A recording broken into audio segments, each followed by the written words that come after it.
Centennials give the Warriors the puck back. Anholt just gave it away to Cuglietta. Chance for him. Wrister stopped by Briggs. Puck lay in front of him, and Zarazin sweeps it into the corner. The Warriors are on the chase. Gale deep on that one. The goalie Steele rips it around the boards. Nardi knocks it down on the right half wall.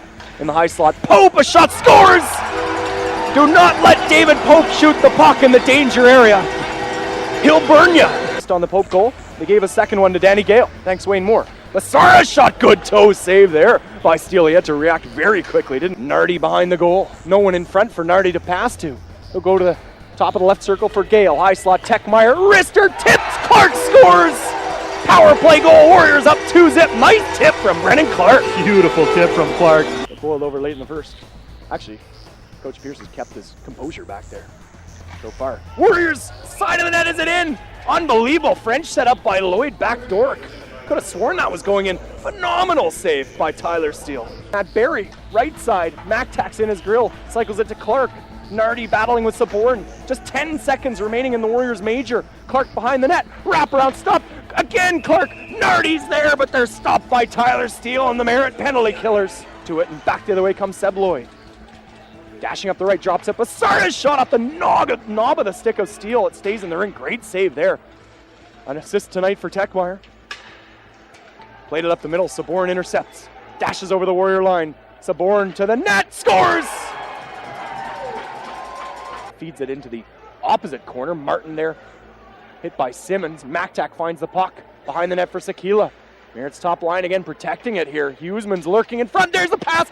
Saved by Briggs. Hughesman is nailed. Briggs makes a second save. Penalty coming to the Warriors, 22.1%. Warriors at 83.2 have the league's third best penalty kill. No penalty coming to Merritt as Monk was drilled in the corner. Merritt's got a chance here. Briggs makes the save on Fletcher, and Monk is in some distress as the whistle goes. And there's a big melee in front of the net. This game is boiling over now. John, I can see from here both feet up and off the ice a good 6-8 inches. And the Centennials have been very upset with the officiating up until this point of the game, and I think they've got a case. And now Ryland Furster and Brent Goff will be mad because Monk got drilled there, didn't he? Boy, and the ref seemed to be in good position to make that call. Well, it almost seemed like it was a vendetta hit because the anger to come flying up at a guy and leave your skates, there's got to be some animosity for that. Obviously in some pain down there. Up in the head area, without a doubt. Yeah, feels like head, doesn't it? Fletcher was doing though. Why would he be leaving your feet when on a game this close and a game so important? Still a minute and a half remaining in that.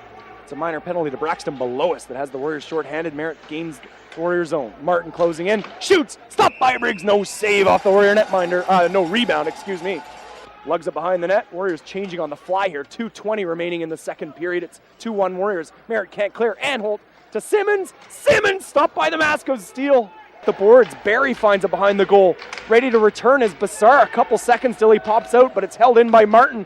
Zarazin blocked in front of his net. Perry, Hughesman scores, fired it through Briggs. An even strength goal. Merritt ties it up at 2. Pope scampering over the Merritt line. Warriors are onside. Pope, a wrister gloved and held by Steele. Burks bails out Saborn. Can't really blame Richard Saborn there. It was the linesman who caused that turnover, not Saborn himself. Lamont dashing back the other way to the net. He'll be stopped by Briggs, and Lamont goes over top the goalie, and I think he's going to be called here, but there might be more coming with another big brouhaha after the whistle. Look out behind the play as Sean Hochhausen and Peyton Schaefer are in each other's grill. I think this Schaefer is way too much for the referee to keep his eye on. Schaefer realized who he was up against and quickly backed down from that. Pope on the right side can't shoot. Again, Fletcher's got no stick. Gave him a Centennials are throwing their weight around now, and Basar has responded. He's going to get called. He wanted Fletcher. Fletcher goes down, so Basar goes after Harper. I would have thought the Centennials should have taken a penalty or two there. They didn't, but certainly now there's going to be one, maybe even 2 penalties to Marcus Basar. And Welder taps it head. Up with it was Saborn. He advances it to Hughesman. By himself, Hughesman off the glove of Briggs. It lands on top of the goal. Wow. 40 seconds. It was about 50 seconds when I first started on the power play. Hughesman to Sakila over the Warrior line. Back to Hughesman. Shoots, stopped by Briggs. Hangs on with a glove. That one is going to probably hit the outside of the post, I think, from our angle, which is a pretty good one. But Patterson is up with it. Into some open ice. Cuglietta finds it. Men in front. Cuglietta centering pass blocked by Matt Barry. Another clutch defensive play from him. Side from Harper. Smart hockey here from Merritt. Harper cuts into the slot. Shoulder saved by Briggs was a tough one there. He's moving left to right. From behind by Hughesman is Clark, but he got it ahead to Matt Anholt. Up the left. Anholt invades Merritt ice. Long wrister from him is gloved and held. Centennials also get to send out all their top guys to start this double OT here too. Martin closing in, down low, shot on net on the one-timer by Huseman. Briggs makes the save and gets a quick whistle. Brent Fletcher, the Merritt captain, to the point for Martin. 20 seconds left in the power play. Sakila, top of the right circle. Fletcher providing a screen. Huseman in front. Fletcher stopped point blank by Briggs. Great save. Penalty coming to the Warriors. Huseman driven from behind into the boards by Max French. And the arm went up quickly. That's going to be a penalty against the Warriors. So a penalty shot in double overtime. It will be Derek Huseman against Tyler Steele.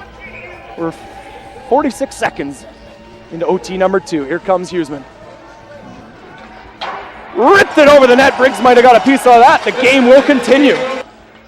Schaefer over the Warrior line. Little toe drag around Nardi. Schaefer stopped by Briggs. He whacks it to Hochhausen. Back to Zarazin. French is in front. There's the shot. Steele got a good look at it and makes the save. Centennials find it, but it got away from Sakila in the skates of Zarazin. That's trouble, but Zarazin got it ahead, and now the Warriors have a chance. Zarazin up the right, has Hochhausen. He'll shoot, he'll score! Zarazin gets the game winner in double overtime. Warriors defeat the Centennials 3-2. Wow, what an unlikely is right, Alex, for Brett Zarazin. It is his first BCHL goal. Nice, that's awesome. Boy, is that ever unlikely. Rylan, the probably biggest area of concern here, despite the win, is Josh Monk, who was knocked out of this game in the first period. How is it? Not good. He's concussed, and he's not good at the moment. Doesn't remember the hit. What did you think of the hit? Did you see it? Yeah, I mean, I see a guy clearly leave his feet, jumps at him. It's a target to the head, doesn't go for the puck or anything, and I mean, it's pretty clear to me and pretty clear on tape, and I don't understand. I asked, and the explanation I was given twice was that it was a clean hit. So we'll send it into the league and we'll see what they have to say. Okay, now to play devil's advocate here, team. Your team did struggle a little on the power play tonight, including a 5-minute major that you failed to cash on, and might have been curtains for Merritt had you been able to put it away at that point, right? So tell me your thoughts on maybe why those power plays got away from you. Well, I think our first unit looks for looks that aren't there sometimes, and Merritt is a pretty aggressive penalty killing team, and they block a lot of shots. And I think if you look at our one power play goal tonight, John, it's just up top, it's a shot, and it's a deflection by Clarkey there.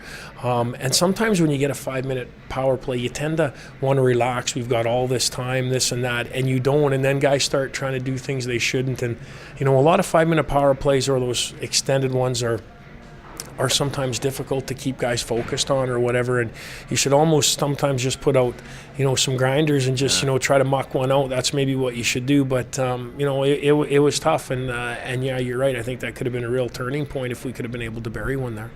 Overall, I mean, you get the 3-2 win in double OT. Are you happy?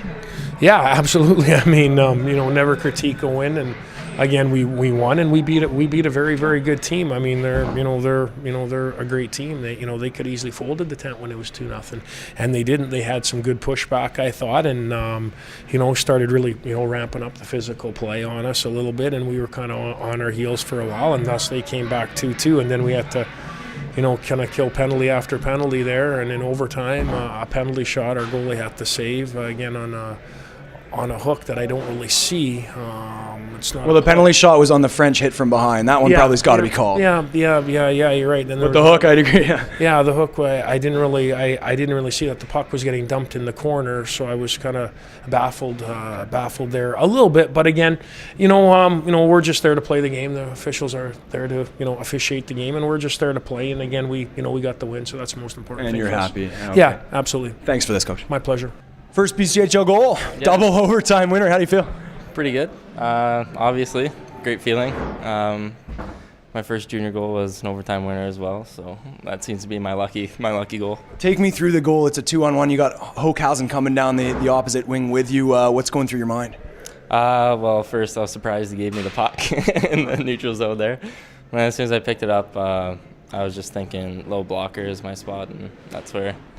You guys kill off a penalty in overtime. They get a penalty shot as well. So I want to ask, what was the secret on the PK and generally defensively tonight? Well, apparently we were pretty good on 4-on-3s. We killed one off in Surrey last week, so we had a little practice there. But Frenchie, Hawker couldn't ask for two better killers up front. I mean, and Briggs. And Briggs, obviously, stopping the penalty shot. So without that, that goal is not possible. So a lot of credit to those guys too. All right. Well, thank you, Brett. Congrats. Thank you.